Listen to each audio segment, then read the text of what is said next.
Right. We're going into game 3 of a best of 3 between EmpireKas and TypePhoeNix. I am SC2 England, and my co-caster today is pughy. And switching straight to this game, we do have TypePhoeNix as the yellow Zerg in the lower left position, and EmpireKas as the green Terran in the top right. The map is Cloud Kingdom Ellie. And pughy, why don't you go ahead and tell everyone what we should be expecting? Okay. So as we jump into this game, I was fiddling with the colours there, as I always do. Pretty much what we've seen in the last two games is probably going to be something like a one-racked expand into Reactor Hellions, or maybe Reactor Hellions into an expansion from the Terran. That's kind of the standard stuff you expect to see from them. In the meantime, from the Zerg, I expect a hatchery first, followed up by a pool. Because, of course, that is... It's what Zergs do. It's pretty much, literally all they do. Obviously, the other options available to cast is the command center first, if he was feeling a bit crazy. And Phoenix's only other option is to go Paul first, which again would be pretty crazy, because Paul first against Terran is just completely phased out, because Terran can't put on pressure early enough to need it. And secondly, you can't put any pressure on with an early Paul. We got 2 racks, I feel. Yep, we got one hidden racks. Yeah, we got 12, 14.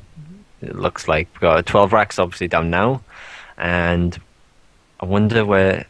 Oh no, we have a gas actually. Well, where is that? Is this going to be like another Reactor Hellion build or something?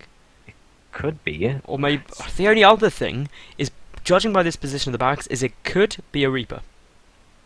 That's a good possibility. It's right next to the cliff, and it can jump straight down. That is a good call, actually. But Reapers were rubbish when Queens had like 3 range.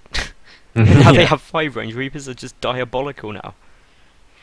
But sometimes it is useful for just the scout, for the mental pressure. Like knowing where's the Reaper coming, I have to leave units around my cliff, maybe my Queens, I have to miss injects, etc, etc.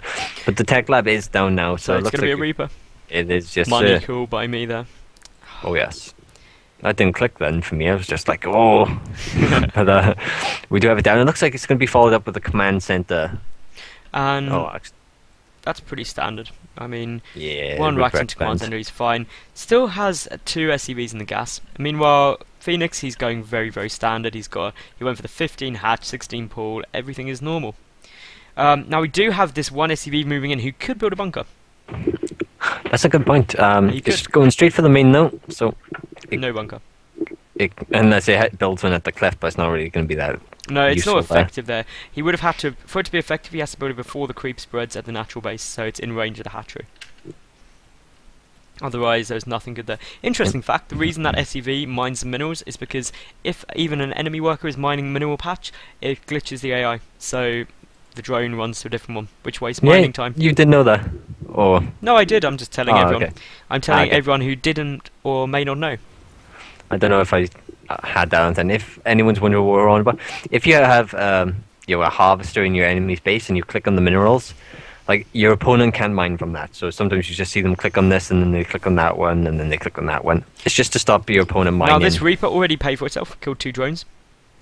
Nice. Which is very nice, but there's a queen there. He's just I know there's a queen there. And now this poor Reaper's just like, everywhere I go. Everywhere I go, there's a queen. And that is why you don't go Reapers anymore, pretty much.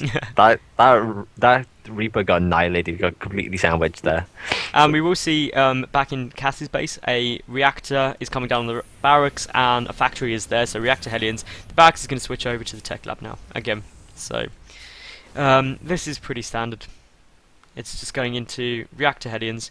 Meanwhile, Phoenix, he's droning, he's creep spreading, and he's getting a Roach one. The Roach one is a little more unexpected.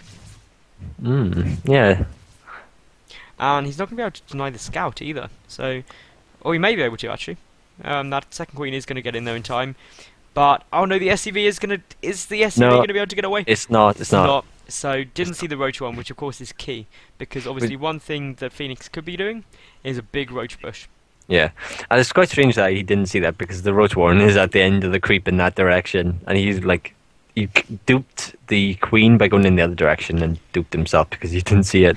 Well, no, it's because if you were Cats, you would not expect like the Zerg to put their key bit of scouting information right in front of you. Yeah, pretty much. You expect it hidden over the other side. So that was very, very creative. It was kind of like psychological. Yeah. Like, I think it's important to know we have 5 roaches about to pop for the 4 Hellions, which are about to enter the base of Phoenix. And there isn't a spine crawler either. well, that So he has doesn't to- matter when you've got 5 roaches. No. At the end of the day, you if can he- have 1 roach and it beats an infinite amount of Hellions, basically. But if he does dupe the roaches, they can get a run by.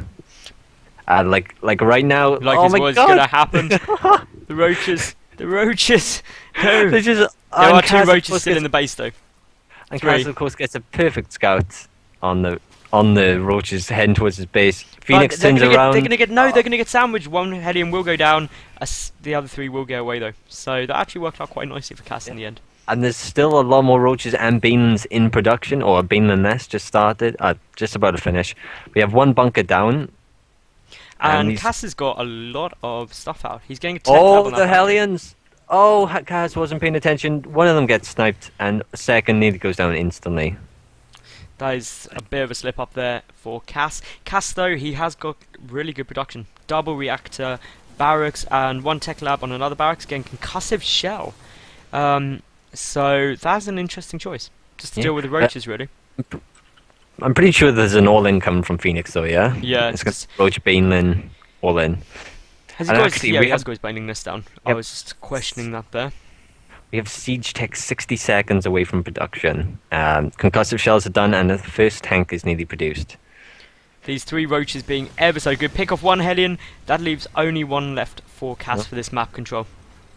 And I like this by Phoenix. He's denied all the scouts, and of course, Kaz is not going to know this attack is coming in. The until one it's thing he does, and it could be Cass's saving grace, is this tank on the high ground. If the Yeah. push delays enough for siege mode to finish, which would which be it will like, because of the beans Yep. morphing. and that means that tank could single-handedly save Cass's life. And second tank's nearly done. There is no rally point though. The Oh, siege mode's it- going to have to be like nearly instant, and he Oh, does he siege sieges up. now. He sieges up in time. He's got to focus down the banelings. The banelings hit the banelings, hit the banelings, and there he does. That is just such lucky. Oh, they're running into the mineral line. And And oh, they if the banelings circles. connect on the SCVs, that could be big. And they do. This is doing a lot of damage, regardless of how it turns out later on. But I He mean, saves a few of the SCVs. Saved. The supplies actually favour Kaz, so it looks like he just managed to hold that. He's head in harvesters. So that 1 tank and the siege mode finishing in time was the saving grace. And I have to say, Phoenix is doing a great job with these remaining roaches, picking off a Yeah. couple of SCVs, which is all he really can do with them. But wow, he only killed 11 SCVs there, and if we look at units lost, he lost about 1,000 more resources. His third is nearly done, but economy is... his third's nearly done, and also he's got that macro hatch up, so he's going to be able to drone very, very quickly now. But obviously, the thing to remember is Cass didn't really have to commit anything. No, that was a nice defense by Kaz. He hasn't gone out of his way. Third command center just started, and also starport in production. And he is also getting double upgrades. Which is something that Phoenix is not doing because he was so No. all in there. If you take a look at the work account, it's now going into Phoenix's favour just because he's, well, macroing off 4 hatches. Yeah, he just done a round of drones, so He That's- still doesn't have Lair up. Lair's only just finishing now. Yeah. So that is actually quite a big tell. Tech-wise, Cass is so far ahead. Cass is Yep. like a millennium ahead.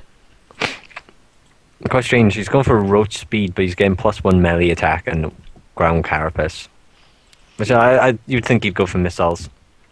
It depends. The trouble is roaches are really, really bad. Yeah. Later on against the bio Terran army, especially like marine tank, roaches are appallingly bad. So the roaches were really just for the initial push before the tank numbers got too high. But now there's just nothing they're going to be able to do. So And Kaz is looking to put some pressure on his opponent now. and this is a really typical timing. 2, 3 tanks. Yeah. Just move out. He's got 1 factory in production. He's got 1 tank left at home on the high ground. He hasn't built another bunker or anything, which is quite strange. Because, of course, like, he's leaving himself a little vulnerable. But I guess that tank is there, just in case. And we've got 3 tanks now in a fairly nice position. 1 sieges, 2 second sieges. He's and going to try and get third. him up on the high ground and just bunny hop Yeah. him in. And here Oh. comes all of the engagement, but the tanks are nicely spread out. And wow, those roaches getting shredded. before the tank finishes. And it looks like good game can be called any second. Yeah, all really. tanks survived. Cass has won this now. Yep. The third one just does not die. The hatch is about to, and yeah, it's going to snowball pretty fast now for the Zerg. Yep, the rally point for Cass not actually down to reinforce. So No. Cass isn't all inning on this attack at all. He's expanding behind this. He's moving his third base down, which will put him a base up, obviously. So even if this doesn't work, and the one thing is that Phoenix is doing is he's counterattacking with a lot of Zerglings for a Zergling run by. But this is exactly why Cass didn't rally forward. And he doesn't even need to siege his tank, or he does now. Which was very, very late, and it's not actually... Yep. Well, it did just stay in range, actually. More, and really Phoenix is just going all in here. He's going to try and base race Cass, but it's just not going to work, because the second tank has now joined this third base, along with a lot of Marines and a medevac. Yep. And there's just not enough stuff there for Phoenix. Phoenix is expanding, though, trying to retake his third, at a north position. But just look at how quickly these tanks shred roaches. And here comes the late Marine medevac drop as well. That's probably going to go for the natural, but we'll see all these overloads, or maybe even the third base, the relocated third. But in the meantime, we got a nice little sandwich of units. Oh, 40 units. Look at how oversaturated we will see. But here we go. We've got Phoenix trying to take this out by a multi-prong attack from back and the front, and this is actually going quite successfully. Yeah, he's going to take out this little force, but of course, this force is more than paid for itself and put Kaz into a winning position, I would say. So he can lose that quite comfortably. The one thing I would say is he has leveled it up a bit, but there's this drop coming down at the new third of Phoenix, and if he forces a cancel there, which he does, that's just not good for Phoenix at all. Nah. That could be the nail in the coffin. Yeah. And now a fourth command center coming down for Cass. If there's one thing we've all learned today, it is that Cass likes command centers. He does. He likes command centers as much as TLO likes hatcheries. This is like a joke where no one who doesn't like follow esports will get at all, and everybody like doesn't watch much games or stuff like that would just be like, what? Why is that funny? Why is the other caster chuckling to himself like some kind of idiot? It's because TLO is a player for Liquid who plays under the Smurf Count game of drones, and he just expands lots and builds lots of drones.